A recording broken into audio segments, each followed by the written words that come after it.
Uau, Aline, que legal, hein? Obrigado por já nos ter servido aqui. Eu já tô com o Dr. Marco no estúdio. O café, como eu falei aqui, já vou servi-lo. Domingo, na hora do almoço, cafezinho de aperitivo, Dr. Marco. Serve antes do almoço? Serve, né? Antes do almoço? Antes do almoço pode. Café a qualquer hora, então? É quase qualquer hora, não é qualquer hora. Essa resposta eu já sabia. Não é bem assim. Essa resposta eu já sabia. Por quê? Gente, quem não acompanhou a primeira temporada do Café com Takeo, talvez tenha passado desapercebido aí. O Dr. Marco talvez nem cabe mais apresentações dele, porque ele tinha um quadro aqui, Contando Carneirinhos Nunca Mais, né? Ele, um médico aqui, referência na nossa capital. Para você que está fora aqui do estado do Paraná, o Hospital Hippo realmente tem feito a diferença na vida de muitas pessoas, e esse é um dos grandes profissionais que fazem parte lá desse corpo clínico desse hospital. Dr. Marco, mais uma vez, seja bem-vindo aqui ao nosso programa. Finalmente sentado aqui comigo para a gente tomar um café ou almoçar? Eu comi uma salada de manhã, que mal há. Nenhum. Salada cabe em qualquer momento. O café também? Não. Não, café não. Não, café não serve em qualquer momento, mas quase qualquer momento. Acho que vale a pena só abrir e falar que é um prazer imenso sempre estar aqui. Eu acho que você falou assim, eu tenho o hábito de cuidar de pessoas e, como eu falei inicialmente para você em backstage aqui, você tem o hábito de formar pessoas.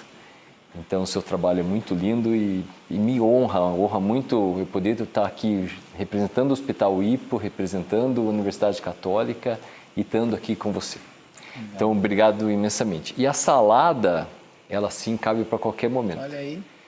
À noite, principalmente, comida mais leve, para você dormir com o estômago mais tranquilo, uma digestão mais tranquila. O café, não. Para algumas pessoas que têm distúrbio de sono, o café é recomendado até às 3 horas da tarde no máximo. Depois das 3 da tarde, tem pessoa que tem uma metabolização da cafeína mais lenta. Então não pode correr o risco, se já tem algum distúrbio de sono, colocar um estimulador igual a cafeína após as 3 horas da tarde.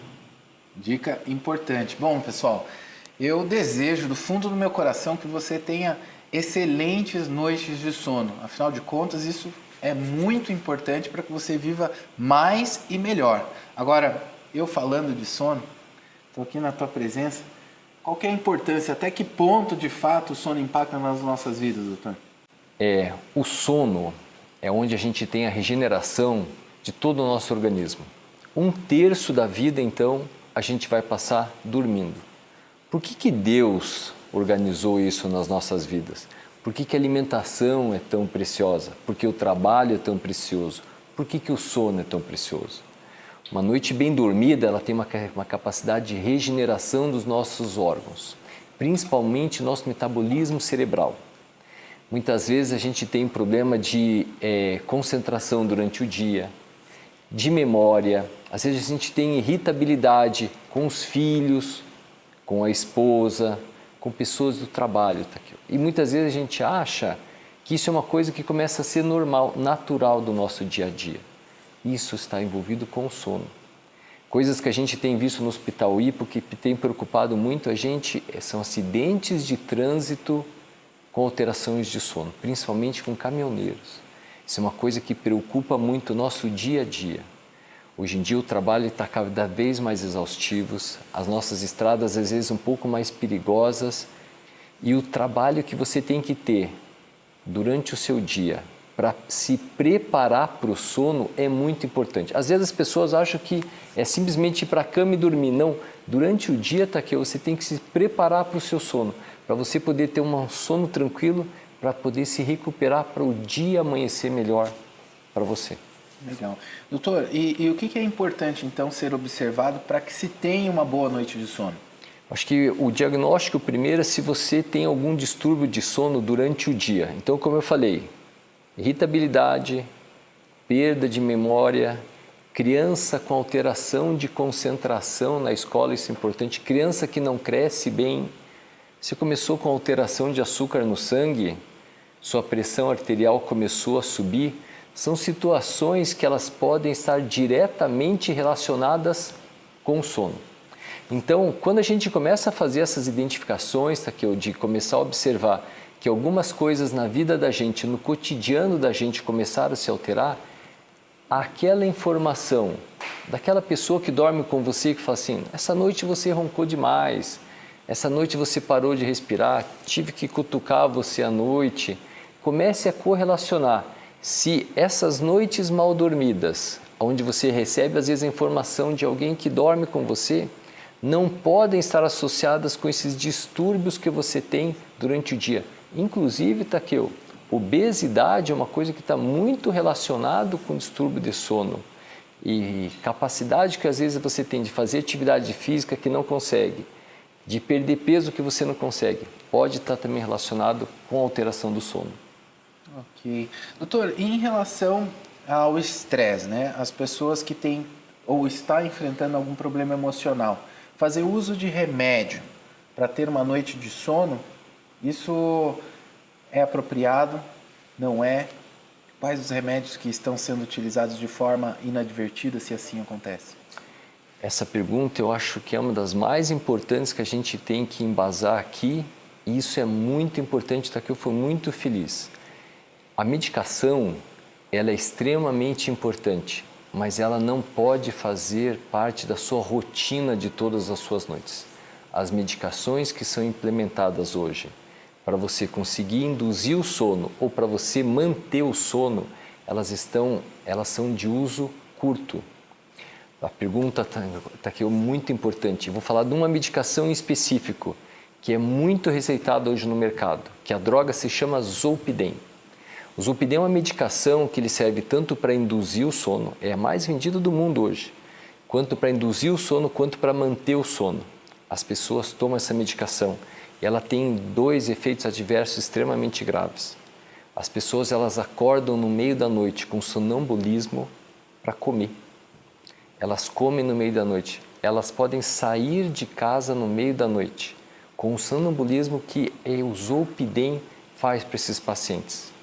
E além de tudo, ele causa uma dependência. Eu estava falando ontem com um psiquiatra, amigo meu, o Dr. Ricardo, ele comentou que tem pacientes que tomam até 20 comprimidos de Zolpidem durante o dia. É uma loucura isso. Então a medicação ela é implementada somente para aquele período de estresse que você tem, para um problema familiar que a gente possa estar passando, um problema de saúde, mas depois que você passa por esses problemas, é muito importante você aprender a voltar a ter uma noite de sono regular, sem uso de medicação. Em relação à melatonina, então, né, um suplemento aí para auxiliar no sono. Antigamente, num tempo muito distante, a gente tinha acesso a essa medicação só na prateleira fora do Brasil, mas hoje me parece que está disponível. Olha um pouquinho dela.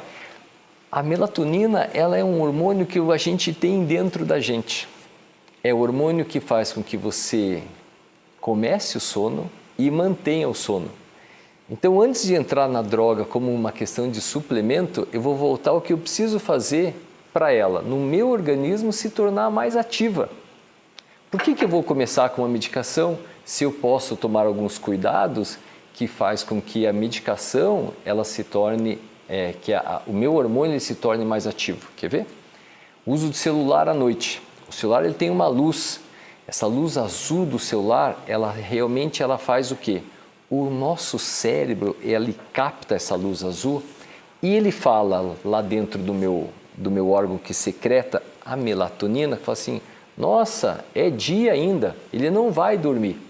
E além do estímulo que você tem dos aplicativos de rede social, que você fica passando, fica fazendo esse movimento do olhar, isso vai fazendo com que o seu estímulo do sono ele vai sendo cada vez mais prejudicado e a eliminação da melatonina vai sendo reduzida.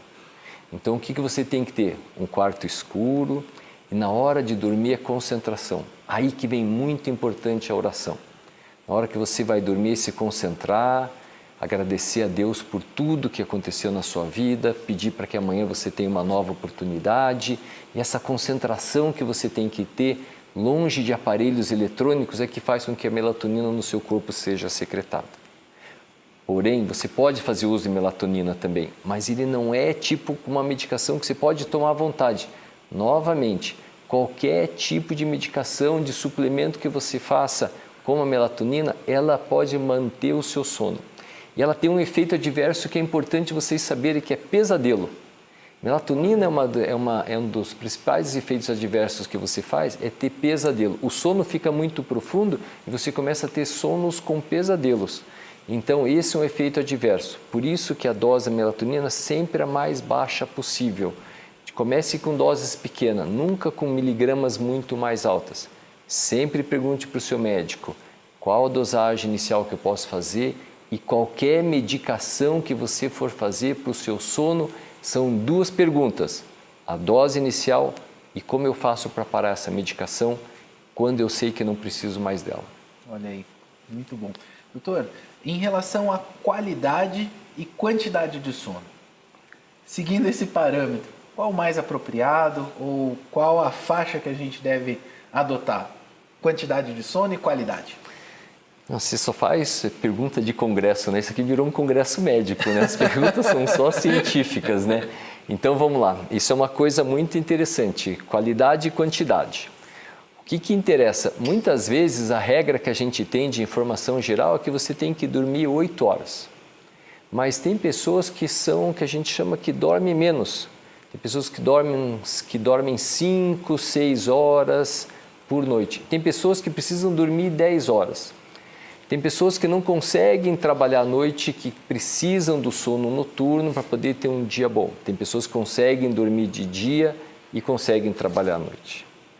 Escutar o seu próprio organismo da forma que ele possa trabalhar da melhor maneira no dia seguinte é o mais importante. Por isso que eu volto. Pergunte para o seu médico as orientações que você tem que ter para você entender se o seu sono está sendo bom ou não. A média é essa, são 8 horas. Mas o que é importante? Tem pessoas que dormem 8 horas, acorda de mau humor, acorda com irritabilidade, até as 10 horas da manhã você não consegue falar com a pessoa. Tem pessoa que dorme 4, 5 horas, 6 horas por noite, mas acorda bem disposto, alegre. Então, essa disposição do dia é que me dá o meu reflexo se a minha noite está sendo suficiente ou não. Muito obrigado, doutor. Olha aí, me senti honrado agora trazendo pergunta de congresso médico, mas essa é a pergunta de você que está aí do outro lado da tela. Inclusive eu quero agradecer porque eu recebi uma pergunta bem interessante aqui. Por que quando a gente envelhece, a gente dorme menos, doutor? Essa Bom, foi a observação, né? Não sei se é de verdade. Então, a questão do envelhecimento, ela vem junto com um contexto onde todo o funcionamento do meu organismo, ele envelhece. Inclusive, a minha capacidade de dormir, ela também acaba envelhecendo. Mas muitas coisas a gente tem que perceber que, às vezes, durante o dia, aquilo que eu tinha um ritmo de trabalho durante o dia, acordava cedo, trabalhava, almoçava, trabalhava e não tinha aquele soninho do meio da tarde. E vale a pena lembrar aqui, Takio, que a siesta, que é o sono depois do almoço, ele não pode ser de pijama deitado da cama, de jeito nenhum. A siesta depois do almoço é no máximo 10 a 15 minutos, sentado numa cadeira, todo meio torto.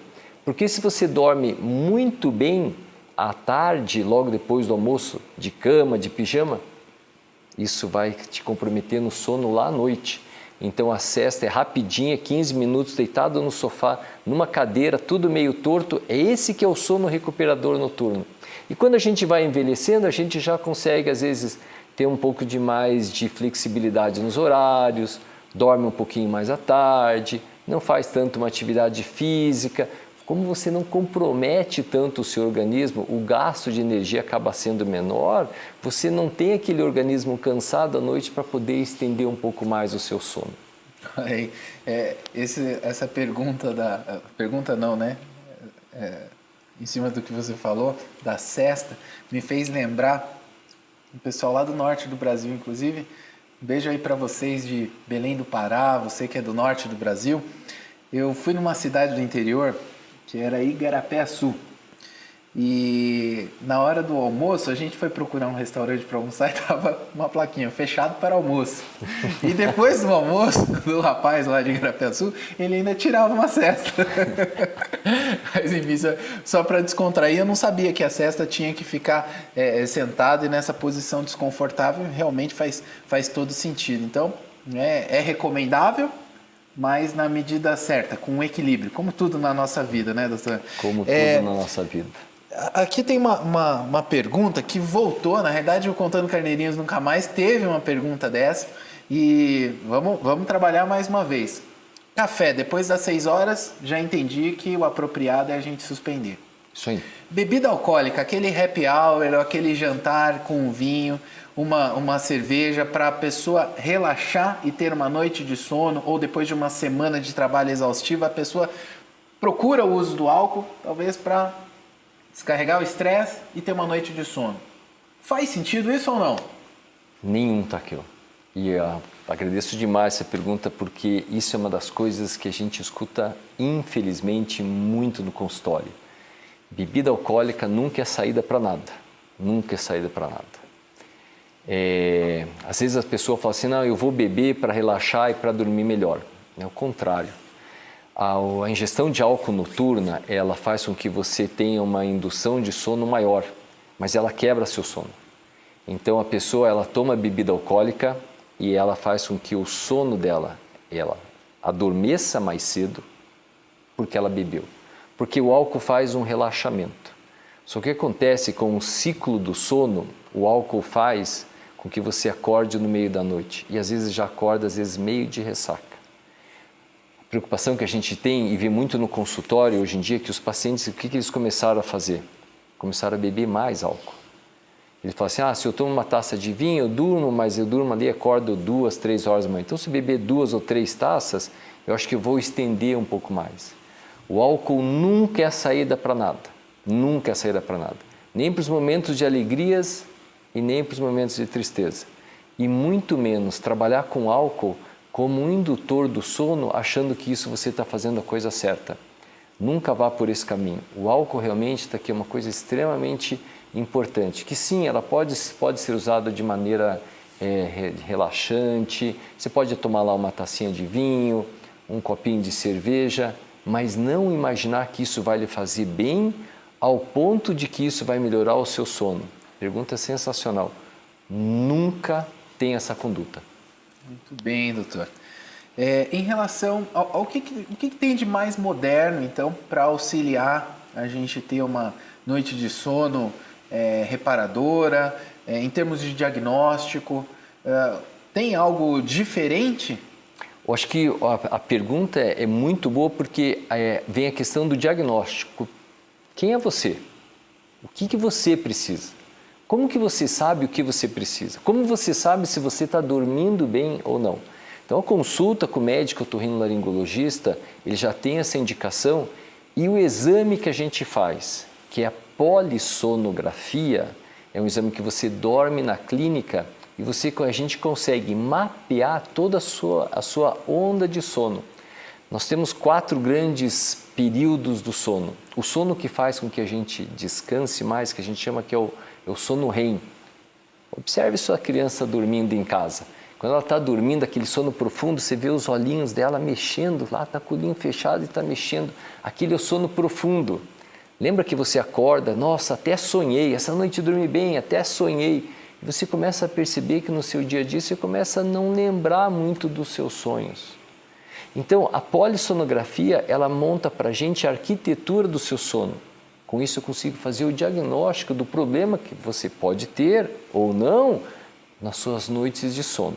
Bem, daí vem a questão de qual conduta que a gente faz. Sem dúvida, Takeo, sem dúvida alguma. A gente sabe tudo, quase tudo que a gente faz de errado. A questão de você tomar decisões para você ter uma noite de sono bem dormida, ela vem desde quando você acorda. Qual horário você faz atividade física? Como é a sua alimentação? Você come salada à noite com um franguinho grelhado, algo leve para dormir tranquilo? Ou você come massa, coisa pesada que seu organismo tem que ficar trabalhando a noite inteira? Então, muito antes de você procurar um médico, para você entender que você quer ou para você precisar de uma medicação, o mais importante é você conversar com o médico para ele te orientar. O que eu faço durante o dia? E principalmente, o que eu faço próximo ao meu período de sono para que a gente possa ter uma noite mais confortável e de sono recuperador. E medicamento, nenhum hoje no mercado é de uso contínuo, nenhum. Porque essas medicações elas estão envolvidas com muitas doenças degenerativas do sistema nervoso central, como perda de memória e doenças que a gente escuta muito como tipo Alzheimer e outros tipos de doenças. Essas drogas, essas medicações são de tempo curto, Takeo. O que você tem que fazer é uma higiene do sono durante o seu dia. Trabalhar o seu dia para que o seu sono seja recuperador e não buscar uma medicação. Isso é importante da consulta. Muito bem, doutor. Obrigado. Gente, eu recebi aqui uma pergunta. A minha rotina mudou bastante. Antes eu podia fazer exercício pela manhã. Hoje minha rotina não permite mais. Eu tenho que praticar exercício de noite. Devo continuar praticando o esporte, mesmo sendo de noite, ou eu devo mudar a minha rotina? O que você acha, doutor, em relação frente a essa particularidade, né? Muitas pessoas trabalham de noite e tal, e aí? Melhor fazer exercício, mesmo sendo de noite, ou não? Acho que tudo na vida é um equilíbrio. Isso a gente sabe, a gente consegue entender bem. A vida são feitas de prioridades. Então, assim, atividade física, tem que entender qual o propósito da sua atividade física. Se você procura atividade física para te trazer longevidade, você não precisa fazer uma atividade física aeróbica à noite, onde faça estímulo dos seus batimentos cardíacos. Você pode fazer uma atividade física onde você tenha um conforto. Uma yoga você pode fazer à noite. Você pode fazer uma musculação à noite. Você não precisa correr 1 hora na esteira à noite. Mas qual é o seu objetivo? Seu objetivo é longevidade? Seu objetivo é ter algo de relaxante? E entender se isso vai me comprometer o sono ou não. Lembra do equilíbrio? A vida é um equilíbrio. Eu quero comer carne gorda à noite, ou será que eu como uma saladinha e uma carne magra? O que faz melhor para mim? O que você quer da vida? Você quer valorizar aquilo que Deus te deu e que é a coisa mais nobre que a gente tem, que é a nossa vida? Você quer trabalhar por isso de maneira séria? A gente é adulto, a gente sabe que aqui você faz, normalmente aqui você paga. Então essa preocupação de causa e efeito você tem que ter no seu dia a dia. Se você faz atividade física e te faz bem, e você vai para casa relaxado, e você consegue ter um relacionamento melhor com a sua família, ótimo, faça isso. Se você faz atividade física e isso te estressa, não deixa você dormir bem, e você já chega em casa agitado, não dorme bem, no dia seguinte tem problema no seu trabalho, pare para pensar. Mas é alguma coisa que eu quero, mas está fazendo mal para você e para os seus familiares, para o seu trabalho. Coloque as prioridades na sua vida. Deus em primeiro lugar, a família vem em seguida, o trabalho depois vem e nós somos o terceiro, quarto, quinto lugar nessa história. A vida, Tadeu, a gente veio para servir. Qualquer coisa que você faça que te tire o hábito ou a força de você servir ao próximo com amor, a gente deve repensar. Muito bem. Belíssimo. Já dava para a gente encerrar esse domingo, né? Realmente está abençoador, não é verdade? E você talvez estava se sentindo sozinho. Olha aí que companhia maravilhosa. Isso daí é um carinho de Deus para a tua vida.